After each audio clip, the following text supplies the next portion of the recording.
Asymptotic analysis. Assume that we have a database with a lot of data, and to check each element in a database, assume that it takes 1 millisecond. If you are doing linear search to check whether an element is present inside the database, and if you want to check 10 entries, we know that it will take 10 milliseconds. Now in the case of binary search algorithm, this will take only 3 milliseconds. So in most of the cases, a database will be very large, and it will be having hundreds, thousands or billions of numbers. To check whether a particular record is present inside the database or not, for that particular thing you have to use the search algorithms.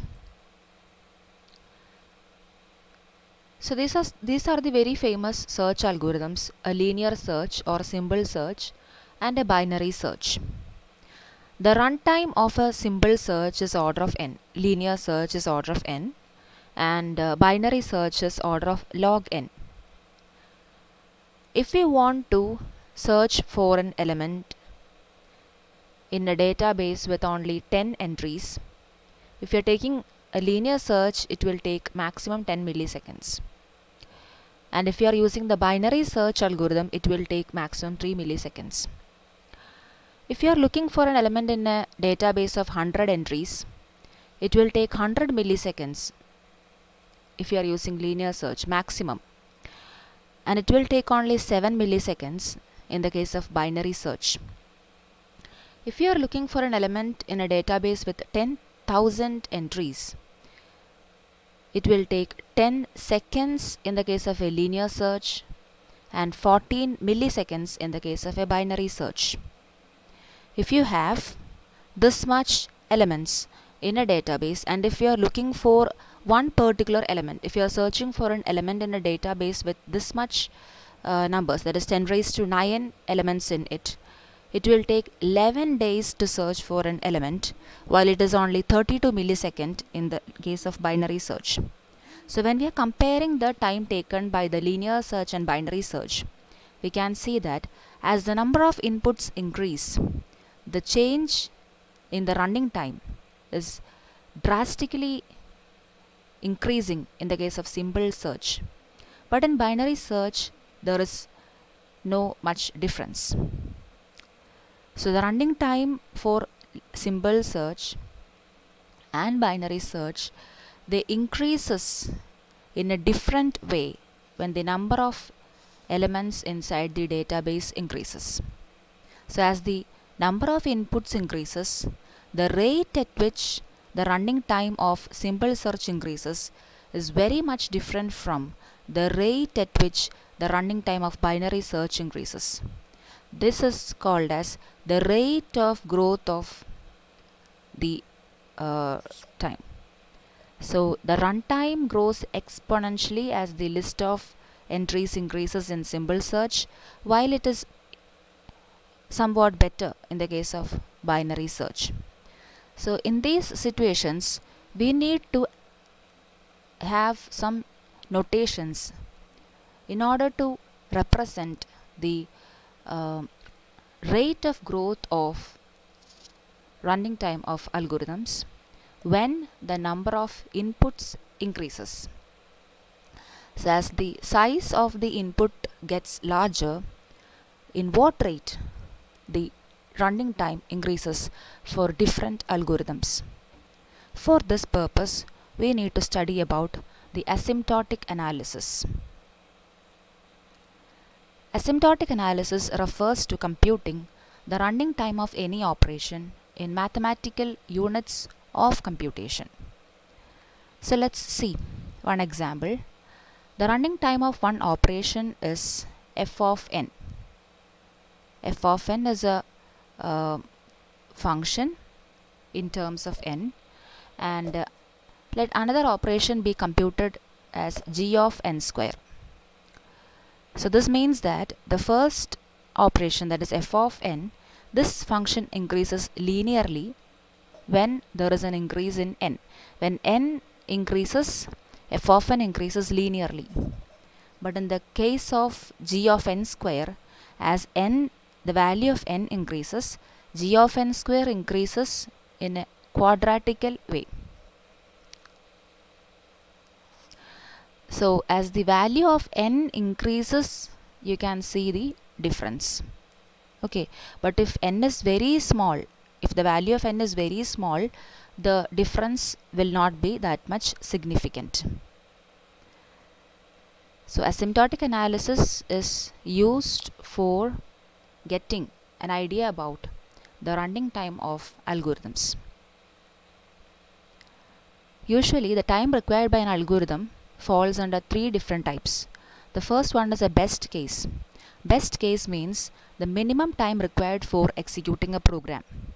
Average case means this is the average time required for executing a program. And worst case is the maximum time required for program execution.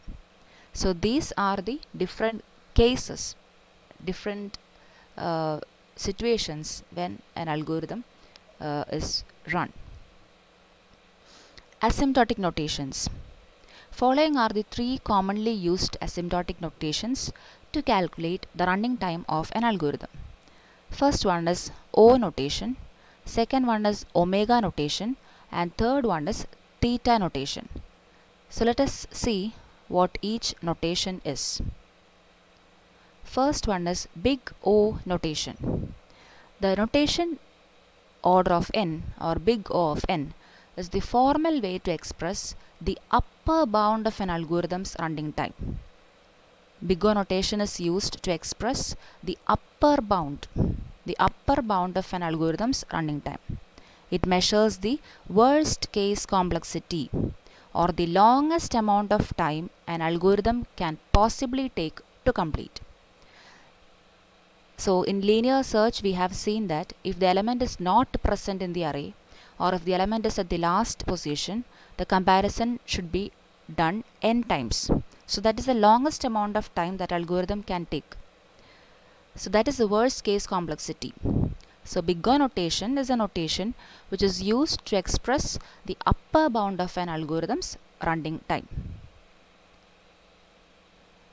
And this is the definition.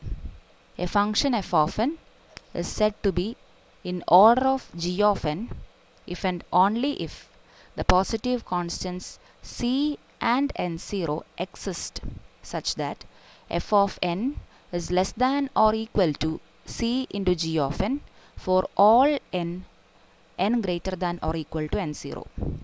That is, we have f of n. f of n after a particular value of n. This is n0. After a particular value of n, f of n will always be less than c into g of n. So this is the upper bound of f of n. f of n will not go beyond this. So this is the upper bound of f of n. So f of n is said to be order of g of n. Next one is omega notation. The omega notation is a formal way to express the lower bound of an algorithm's running time.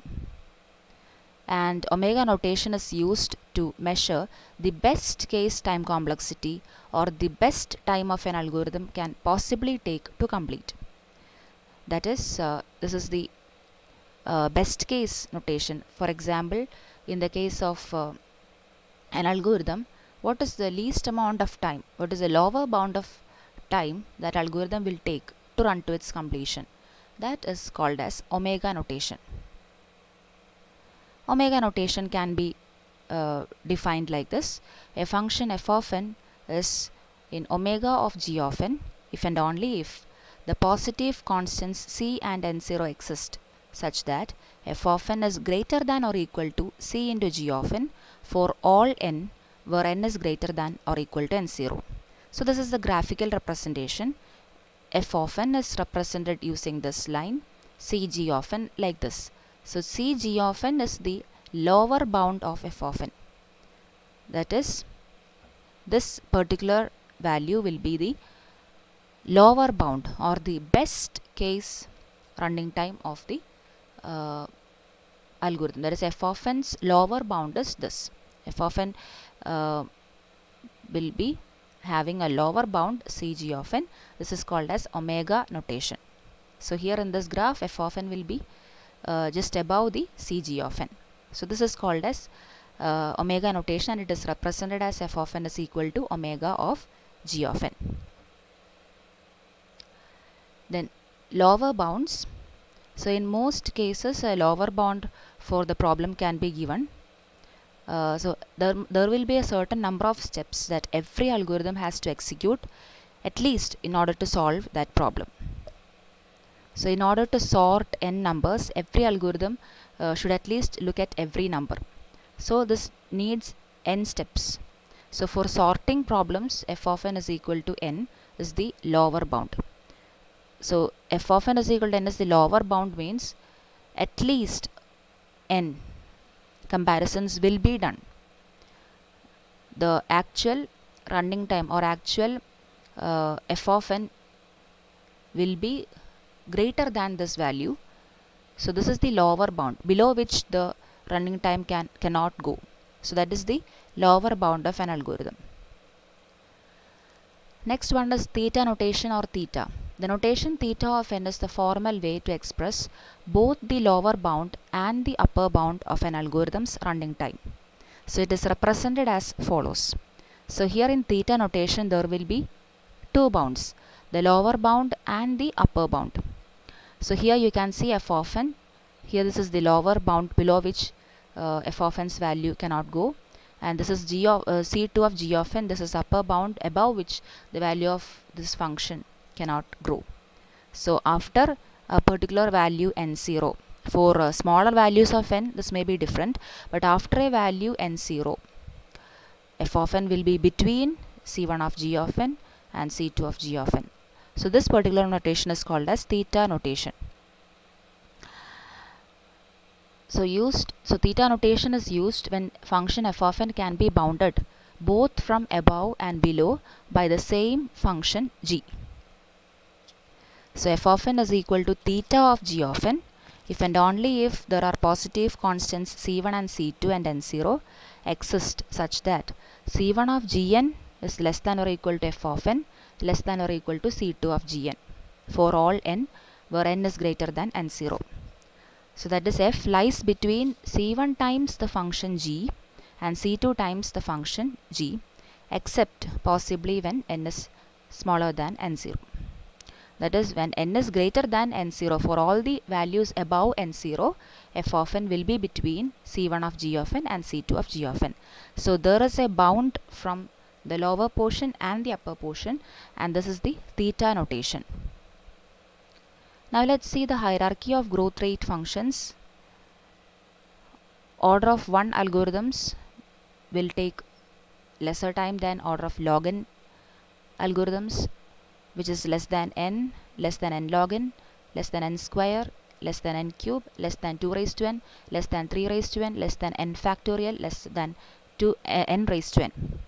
So this is the hierarchy of growth rate functions, and these are the common growth rate functions. So order of 1, if the algorithm is independent of the problem size n, then it will be order of 1. If the growth increases slowly compared to the problem size, like in binary search, it will be order of log n. And if it is directly proportional to the size of the problem, it is order of n.